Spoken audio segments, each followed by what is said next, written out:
Hey, it's Asenia. Sam. And we are actually running late today, so we're going to go get gas while we start our podcast to head to our next location. What's this all about? Oh, I don't think it's closed. It's probably just, they're probably going to do construction on it during the week. You're fine. Go ahead. You think? Yeah. Okay. So on this episode, first off, I just want to remind everybody that the summer is here. And for those parents that have toddlers and you forgot to sign them up for day camp, like me, Rowan Park still has availability for day camp for the toddlers. They also have soccer, which is very affordable for kids, so you want to sign them up for that. Cal Park also has programs, but a lot of them are on the waiting list, so I tried to sign up. Man Park, I believe, still has some openings. Please make sure to check out those day camps. Make sure to check out all the parks around here that have, I believe Vets Park also has programs, so you want to go on the Chicago Park District website and you'll be able to see all of those there. Again, congratulations to the graduates. I know there's some parents that wanted to send shout outs to their graduates that will be graduating from Washington High School, or I believe Washington High School just had their graduation. Washington Elementary, Clay, all of them. Also, wait. The street is really closed. What is going on? Well, that's not good. Well, I guess we're not going anywhere then. I guess we'll just have to turn around. Yeah, so we'll be back with our segment, and yeah, this is ONT Now.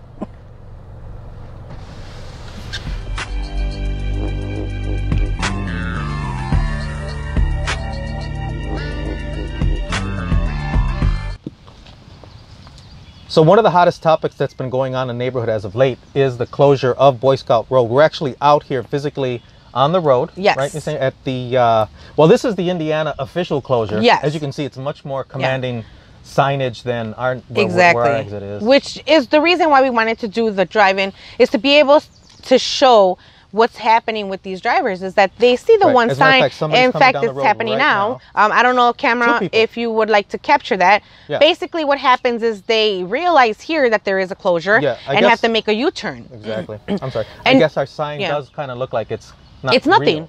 And that's what I told you. I was like, you know, there's a little sign in the middle of the street, and a lot of the times, you know that it's because they're going to have construction during the week. So you're like, oh, you're fine. They're not doing construction today. Right. So they come through. That's what we've been seeing. Yes. Since we've been out here. But without question, the Indiana closure side is definitely a definitive stop. Correct. But one of the things that I did want to point out, since we're here, you know me, I love looking at birds. I actually like nature. It's really beautiful out here. Right? It's serene. Listen to the birds. Tranquil. Like, I feel calm and peace, and it's something that you never notice, because one thing that I'm always doing when I'm driving that is not only driving by it, but driving in a rush, because you either have to go somewhere in Indiana fast, have to go get gas. You're always in a rush. Some of the shots here and then you don't want to get caught by the tracks, because we do have two set of tracks, so we're actually just east of the second set of tracks. And these tracks are live. I know they don't use them a whole lot, but they are live. Correct. So so we're out here on location talking about this particular thing. So you're saying, I mean, we're here. How did this whole thing start anyway? It was something about like the condition of the road or something? Yes, the condition, but it's something that didn't just start recently. I mean, this has been going on for years. This road has always had the issue with the flooding and the potholes, and just in general, the safety driving down this road has not been the best. It's been a problem for years. The thing now is that we had a really, really harsh winter. Really cold winter.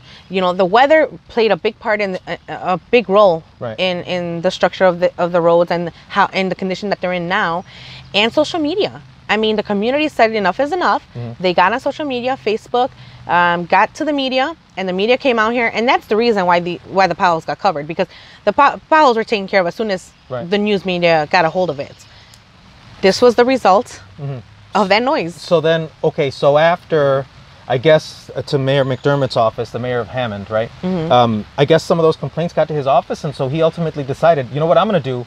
I'm going to close it down. Like I said, this closure is that so was much his more response. prominent. That was his answer to the solution. And then his solution to the problem. Right now, see, so here's where I'd like actually your opinion. You know, based on your time in the alderman's office and all of that, one thing that kind of upset me, honestly, was seeing the quote that when they asked Mayor McDermott if he let our alderman, Alderman Susan Sadowski Garza, know that he was going to decide to close the road, he said, "No, I didn't," laughing. laughing. You know, Yeah. to me, it's like, wow, it's disrespectful to our office. It's disrespectful to us as community residents. A lot of us use this road quite often. I mean, did that surprise you that there was no communication in the office there? You know, I too do believe that it was disrespectful. It's a jab, and I think the jab may be because I wonder what kind of relationship was in place before this situation. Okay. When I was working for Alderman Pope had relationships with the mayor of Hammond, with the mayor of Whiting, with the mayor of Munster, with the surrounding areas, and even just the same way that you have to have relationships with the surrounding aldermen. You have to have relationships we're on the border of Indiana. You know, their problems are also our problems. We share the same problems. This is when we had the situations of the break-ins, or when we had situations of the crime that was taking place. Going in and out of Indiana, we had to work together. Our police officers with their police officers work together. So this is a relationship that should have been built, and I don't know if it has or not, but should have been built prior to this situation. Our elected official has been in office now since 2015.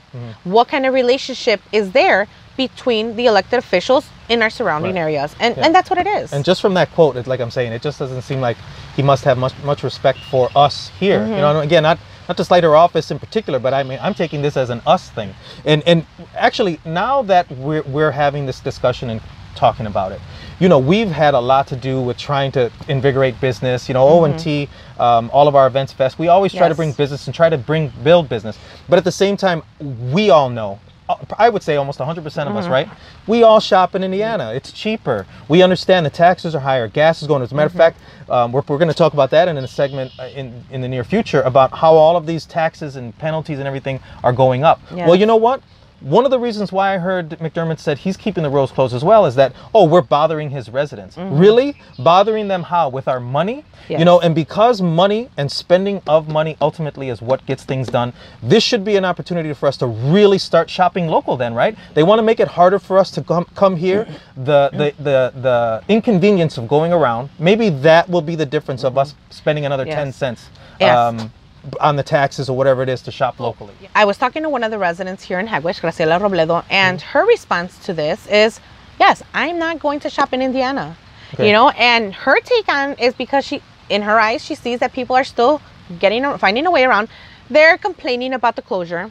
They're complaining about what Mayor McDermott is doing, but they're just complaining and going through another street and going back to Indiana's businesses. When realistically, I mean, if they drive less distance, they can go to South Chicago to the same stores, or they can go to Hagwich, Baltimore Foods, they can go to La Cienega, they can go to, you know, El Güero, you know, any of the businesses out in the 10th ward.